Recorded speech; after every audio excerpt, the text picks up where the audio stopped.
Hi to everyone. Welcome to HMT YouTube channel. My name is H.V.Rajesh, faculty with HMT.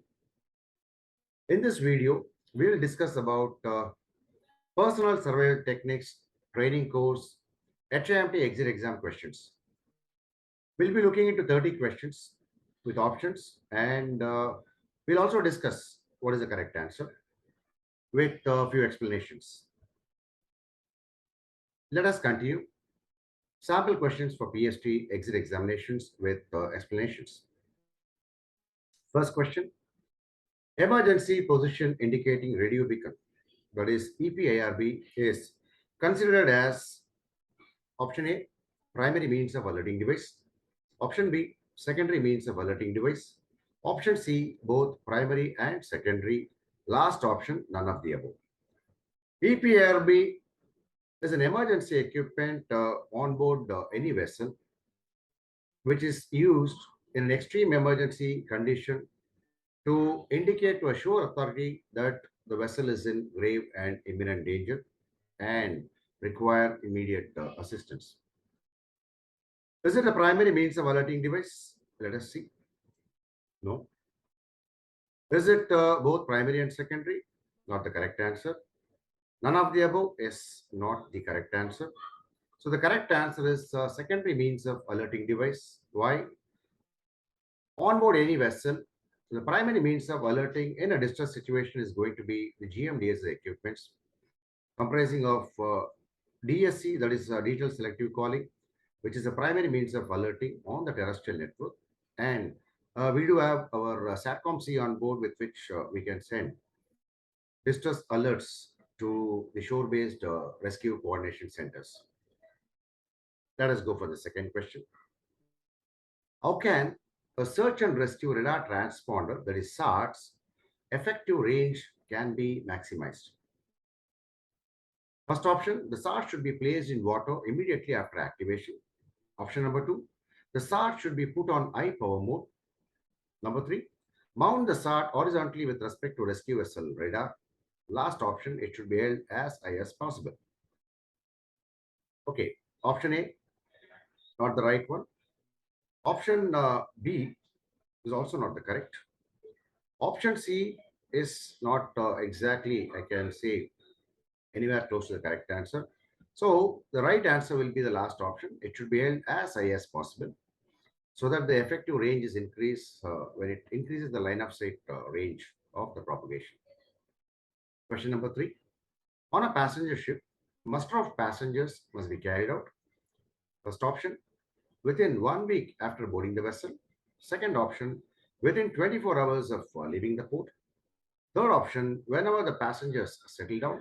Last option, anytime by surprise as decided by the master. Let us see. Within 1 week, no, not the correct one. Whenever the passengers settle down, doesn't look correct. Or anytime by surprise as decided by the master is also not the right option. So the right option is passenger muster should carry out within 24 hours of leaving the port. Question number 4. The thermal protective weight, that is TPA, should permit the wearer to remove it in the water. First option, not more than 2 minutes. Second option, in not more than 5 minutes. Third option, in not more than 10 minutes. Last option, in not more than 15 minutes. Let us see. 5 minutes, not correct. 10 minutes, no. It's not 15 minutes also. So the right answer is it should allow the wearer to remove it in the water in not more than 2 minutes when it impairs the ability of that person to swim to reach the nearest survival craft. Question number 5. Which channel is designated as the VHF follow-on communication channel required in all portable survival craft equipment? So survival craft walkie-talkies is very essential to maintain contact with search and rescue authorities during a rescue operation. So 4 options, as you can see. First one, channel 06, then channel 70, channel 13, and channel 16. Let us see, is it 06? No. Is it 70? No. Why? Channel 70 is DSC alerting channel on the VHF. Channel 13? No. Why? Channel 13 is dedicated for intership safety of navigation purpose between ships. So the right answer is channel 16. The VHF International Watchkeeping Channel, which is used for distress, urgency, safety communications, as well as routine communications. Question number 6. How many surveil craft VHF walkie-talkies are required to be carried on cargo ships above 500 gross registered tonnage? Requirement, it says first option, 2 in numbers. Then second option is 3. Third option is 4, which is not the right one. Last option says 5. So the right answer is vessels above 500 GRT should carry 3 numbers of surveil craft VHF GMDSS walkie-talkies with spare sealed batteries. Question number 7. You are at sea in an inflatable life raft. In high altitudes, the greatest danger is first option, collapse of the raft due to cold temperatures. Second option, asphyxiation due to keeping the canopy closed. Number 3, hypothermia caused by cold temperature. Last option, starvation. Let us see the right options. Okay, raft collapse. No, not the correct one. Asphyxiation. Okay, definitely not correct. Starvation. We cannot take it as the right answer. Why? We do have the rations in any type of survival craft for minimum survival. The right answer is hypothermia caused by cold temperature because of the atmosphere being very cold. That is the reason for hypothermic attack on people seated inside survival crafts in higher altitudes where the temperature is going to be very much minimum. Question number 8. Prior to lowering the lifeboat, the most important item to check is, you can see 4 options here. Number 1, hose. Number 2, sail. Number 3, boat plug. And the last option, life preservers. Let us see, is it the hose what I need to check? No. Is it the sail? Not applicable in most of the cases. Is it life preservers? I'm not interested in this at this immediate moment. Why? Prior to lowering my boat, yes, I need to see that the bottom plug or the boat plug is in place. That is very important requirement. Let us go to the next question. Number 9. You are on a surveil craft broadcasting a distress message. What information is essential for rescuers? Okay, so a distress message can be sent from onboard a vessel, or it can be sent from the surveil craft also with the available communication equipments. So what is mainly required to be included in a distress message? First option says nature of distress. Second option, time of the day. Third option, your radio call sign. And the last option, your position by latitude and longitude. So yes, the nature of distress not so applicable here. Why? Because people are already in the surveil craft. So I am not interested, or I cannot say anything regards to nature of distress. Why? Yes, people are in distress. They have to be picked up from the surveil crafts. Time of the day, not so relevant. So I don't think yes, this will be the right answer. So I don't have to say or give any other IDs of my vessel like the radio call sign or any other identity numbers. So the right option is definitely the position of the surveil craft for rescue people to come within a short possible time for carrying out rescue. Question number 10. What is the type of battery used for EPIRB and your SART? That's your emergency position indicating radio beacon and search and rescue radar transponder. The two locating equipments what we have on our vessels. First option, lead acid battery. Second option, solar rechargeable cells. Third option, lithium non-rechargeable. And last option, none of the above. As you can already see, first option is not the correct one. Second option, solar rechargeable, is we are not going to use it on these types of equipments. So none of the above is not the right answer. The right answer will be we make use of lithium cells which are non-rechargeable and we call it as primary batteries. Let us go for number 11. Which statement concerning locating signals in the GMDSS is false? Uh, what is locating signal? It's, signals emitted by any equipment to indicate the location of a particular vessel in distress or a surveil craft. So we have equipments like EPIRB and SART, both can help out in locating the surveil craft. So we'll see first option, locating signals are transmitted by surveil craft VHF transceivers. Number two, locating signals are transmitted by search and rescue radar transponders. Locating signals are intended to facilitate the finding of distressed vessel or survivors. Last option, locating signals are not transmitted by auto alarm generators. So we need to find out which is false among this, right? So you can see option number B is quite true. Why? SART is we use for locating purpose. Option number C, locating signals are intended to facilitate the finding of distressed vessel or survivors, is it's quite true. So what is the last option? Locating signals are not transmitted by auto alarm generators. And definitely I can say B, C, and D, yes, they're all true. So what is false is locating signals are transmitted by surveil craft VHF transceivers, which is totally false. Why? A VHF radio cannot send out any locating signals. They are mainly used only for communication purpose. Question number 12. The person aboard a vessel signaling by raising and lowering his or outstretched arms to each side is indicating first option, danger, stay away. Second option, all is clear, it is safe to pass. Third option, all is clear, it is safe to approach. And the last option says a distress signal. Let us see what is the right answer. A is not correct. B, all is clear, not safe to pass, also not correct. C, all is clear, it is safe to approach, not the right answer. So yes, the right answer of the above signal is going to be a distress signal, and that person indicates that yes, all crew on that particular vessel or on the surveil craft requires immediate assistance. Question number 30.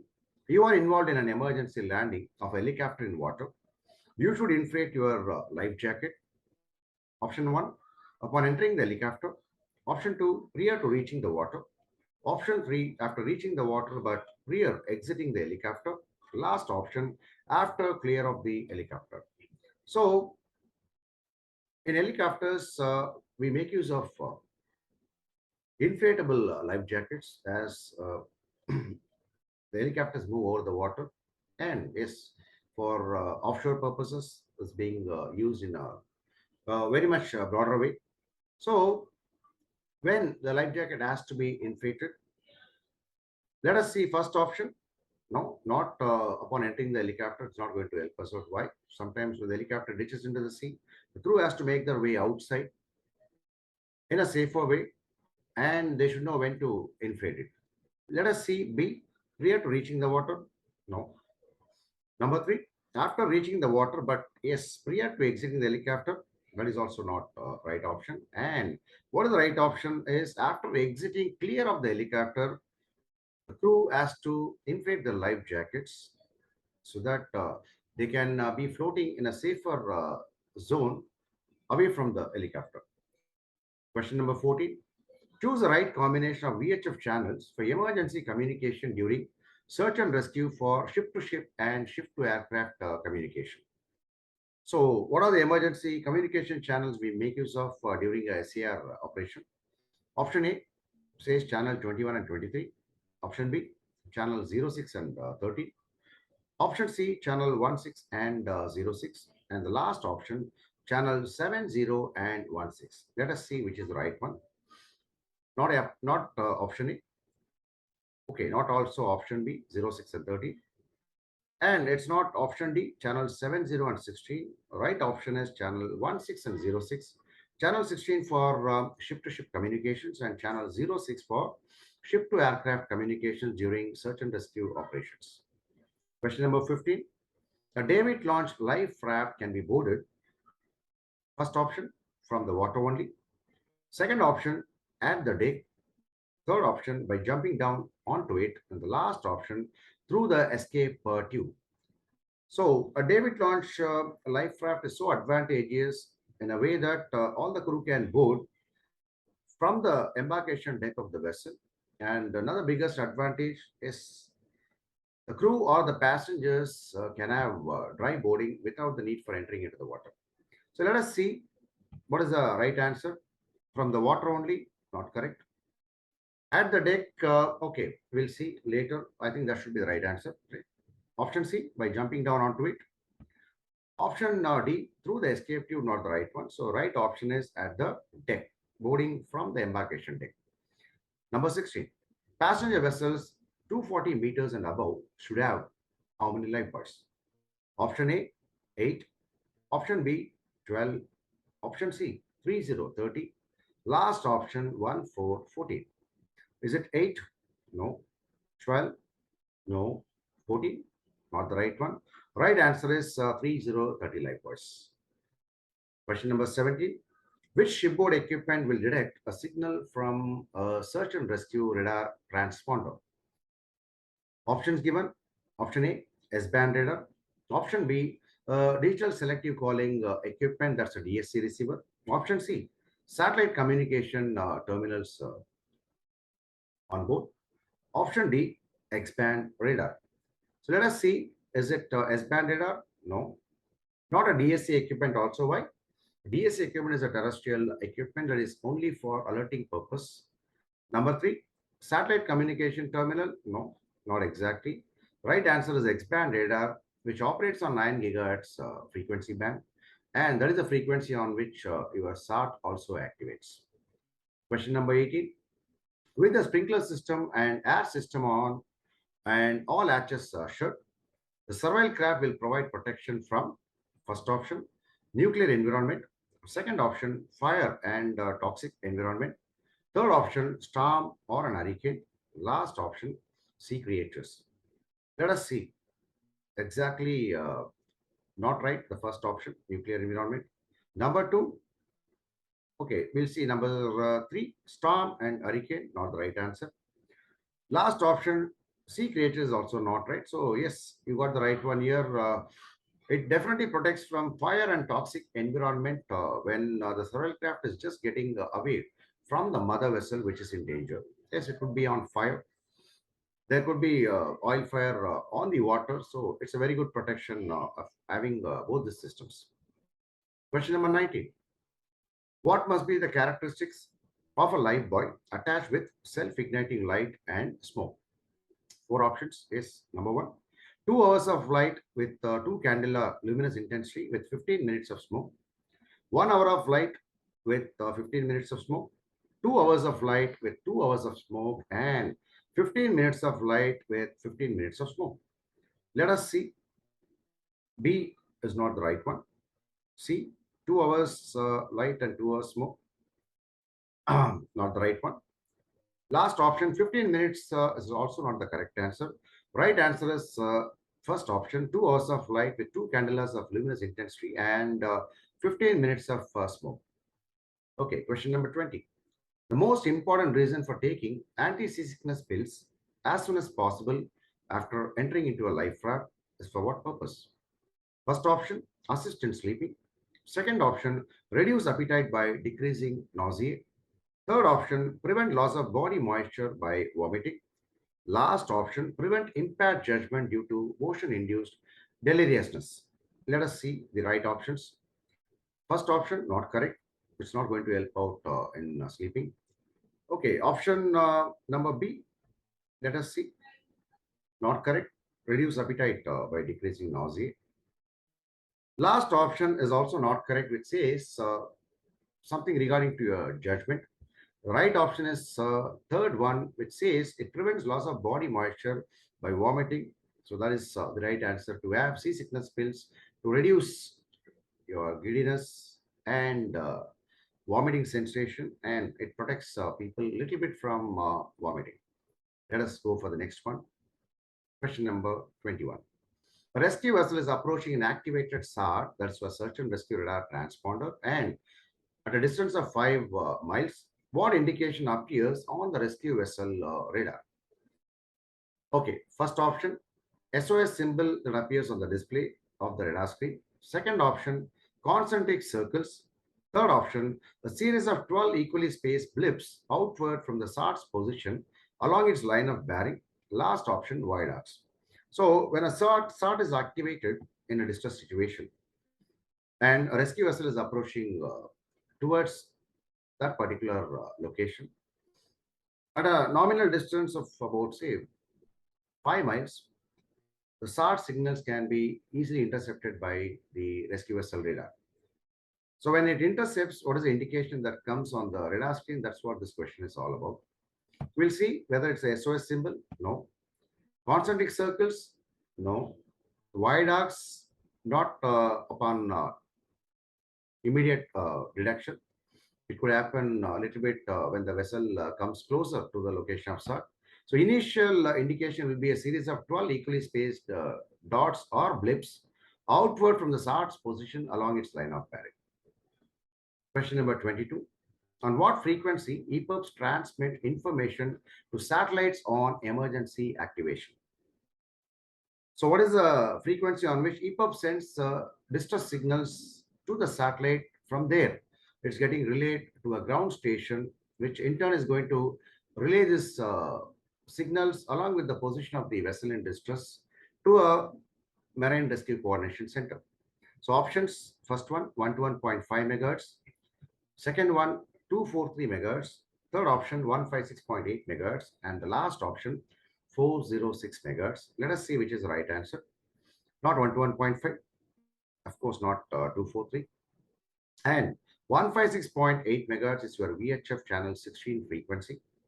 So the right option is 406 megahertz, on which Cosmos SatSat EPIRB is designed to transmit. Question number 23. What is the biggest danger to life when your vessel has collided with another ship? Options. Number one, oil pollution. Number two, bilging of compartments. Then damage to the ship and possibility of capsizing. Okay, everything is a danger here, what we can see. But yes, we need to see which is the biggest danger. Is it oil pollution? No. Bilging of compartments? No. Damage to the ship? We'll see. That is also not going to be very close as the biggest danger. So yes, right option is possibility of the vessel capsizing, which could be more dangerous. 24. What should be the duration and luminous intensity of red and flares? First option, 60 seconds with 30,000 candles. Second option, 60 seconds with 15,000 candles. Third option, 120 seconds with 30,000 candles. And last option, 120 seconds with 15,000 candles. The right option, we'll see. Number one, not the right one. Number three, also not the right one. And of course, four is also not the right one. The right answer is going to be 1 minute, that is 60 seconds with 15,000 candles. 25. One of the main characteristics of a life jacket. So life jacket, very good LSA for crew members during abandonment. If the crew are not able to make use of lifeboats or life rafts in an emergency because of lack of time or due to various reasons, the life jacket can always make sure that the person is going to float in the water once they abandon the vessel by jumping into the water. So what are the options given? First one, to swim. Second option, to maintain the face of an unconscious person above the water level. Number three, to float. And the last option, all of the above. Okay, is it only to swim? No. We cannot swim for a longer distance with a life jacket, not to be done. Why? Swimming can be done little bit without wasting much of the body energy to reach the nearest survival craft. Okay, is it to float? Of course, it is to float, but here we have to go for the main characteristics of the life jacket. So all of the above is not the right one. So right one is if an unconscious person is pushed into the water by the fellow crewmates during abandonment with a life jacket on top of that person's face should be always kept outside the water. That's the very main important characteristics of a life jacket. So 26, crew duties to passengers in an emergency, especially on a passenger vessel. What the crew are supposed to do in an emergency. Option one, warn all passengers. Number two, keeping the movement of the passengers towards the master station. Number three, seeing that they are or they have suitably donned with the life jackets in a correct manner. Last option says all of the above. So I think yes, all the answers possibly is going to be the right one. So in that case, yes, we'll have to go for all of the above. 27. What indication does an EPIRB give on activation?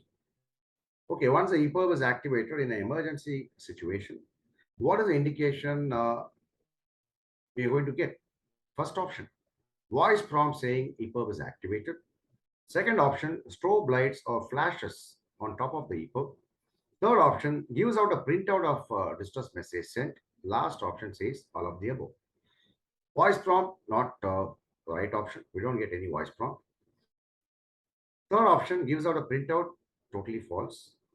Last option cannot be the one, all of the above. So the right option is it gives strobe lights or flashes upon activation, which gives an indication to the crew members either on board or in the survival craft that the EPIRB have already started transmission. Question number 28. How many beyond orange smoke floats should be kept on the bridge of a vessel? Yes, it's a important pyrotechnic what we use to attract attention of rescuers or the rescue vessel or the rescue aircraft in a SAR situation during daylight. So, how much we need to have? Is it two? No. Is it four? Not at all. Is it six? Not correct. Right answer is none. Why? There is no requirement for you to have orange smoke floats on your bridge. So basically, yes, it's available or it's kept in the surveil crafts. Easy way of attracting the attention of others when people are inside the surveil craft. Right. Next question, number 29. A life jacket has number one, whistle and light. Number two, reflective tape. Third option, whistle, reflective tape, and a light. Last option, only a whistle. Let us see what a life jacket has got. Whistle and light, not the right one. Reflective tape, not allowed. So only a whistle, not correct. And yes, the right option is a whistle, a reflective tape, and a light. Coming to the last question, number 30. How do you know how many persons a lifeboat can accommodate? Basically speaking about the capacity of a lifeboat, how we can ascertain. First option, ask your chief officer. Second option, no limitations, we can put maximum persons inside. Third option, number of persons can hold is clearly marked on the outside of the lifeboat. And the last option is none of the above. Okay, now let us see which could be the right one. Asking your chief officer, not required. No limitations, we can put maximum, doesn't look as a right answer. Why? This is totally not correct. None of the above can't be the right one. So yes, the right option is number of persons can hold is, you can clearly see it's painted on the outside of the lifeboat. So we have completed this 30 questions. I take this opportunity to again thank you everyone for your excellent support what we have been receiving. So you can see in this video I have maximum picked up questions mostly on locating equipments like EPIRB and SART, mostly on survival equipments. Why? Because other questions is we've all seen most of us in different videos. So I don't want to repeat most of this questions. So whatever has come in the recent past in the examinations and whatever is required for your preparation, that's why I have gone for this set of questions. Yes, do subscribe our HMT YouTube channel and we'll come up with more videos. Thanks very much once again and wishing you all good luck.